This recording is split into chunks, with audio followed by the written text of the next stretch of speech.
I was 18 years old when I got married. I belonged to a very conservative family, a Baloch family, where good daughters never say no to their parents. My father wanted me to get married, and all I said was, if that makes you happy, I'll say yes. And of course, it was never a happy marriage. Just about after 2 years of getting married, about 9 years ago, I met a car accident. Somehow my husband fell asleep and the car fell in the ditch. He managed to jump out, saved himself. I'm happy for him. But I stayed inside the car and I sustained a lot of injuries. The list is a bit long. Radius ulna of my right arm were fractured. The wrist was fractured. Shoulder bone and collarbone were fractured. My whole rib cage got fractured. But that injury that changed me and my life completely was the spine injury. Many people came to rescue. They gave me CPR. They dragged me out of the car. And while they were dragging me out, I got the complete transection of my spinal cord. Those 2.5 months in the hospital were dreadful. I was at the verge of despair.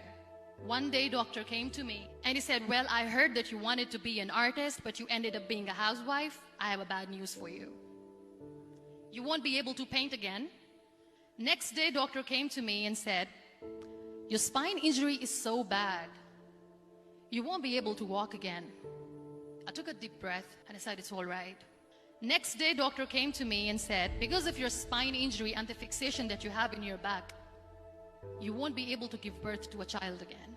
That day, I was devastated. I started to question my existence. Why am I even alive? So what kept me going was, one day I asked my brothers, I know I have a deformed hand, but I'm tired of looking at these white walls in the hospital and wearing these white scrubs. Bring me some colors, bring me some small canvas. I want to paint.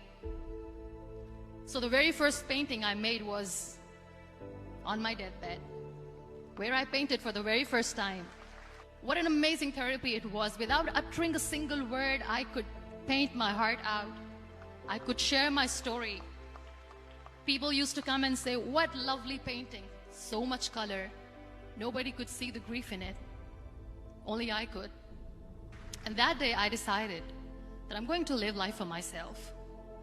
I am not going to be that perfect person for someone. I am just going to take this moment and I will make it perfect for myself. That I'm going to fight my fears. So I wrote down one by one all those fears. And I decided that I'm going to overcome these fears one at a time. You know what was my biggest fear? Divorce. But the day I decided that this is nothing but my fear, I liberated myself by setting him free. And I made myself emotionally so strong that the day I got the news that he's getting married, I sent him a text that I'm so happy for you and I wish you all the best. And he knows that I pray for him today. Number 2 was, I won't be able to be a mother again. And that was quite devastating for me. But then I realized there are so many children in the world, all they want is acceptance. So there is no point of crying, just go and adopt one. And that's what I did.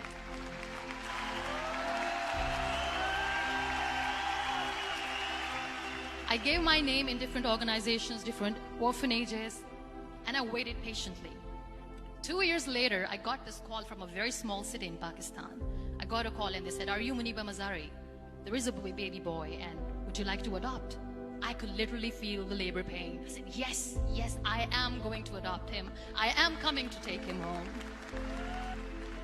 And that day, I was 2 days old, and today he's 6. You know, when you end up being on the wheelchair, what's the most painful thing?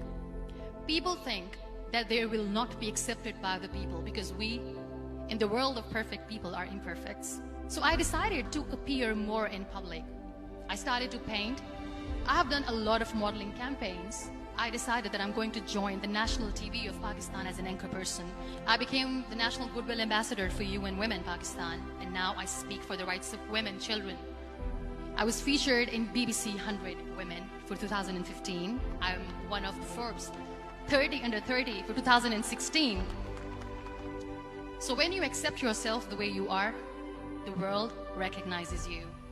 It all starts from within.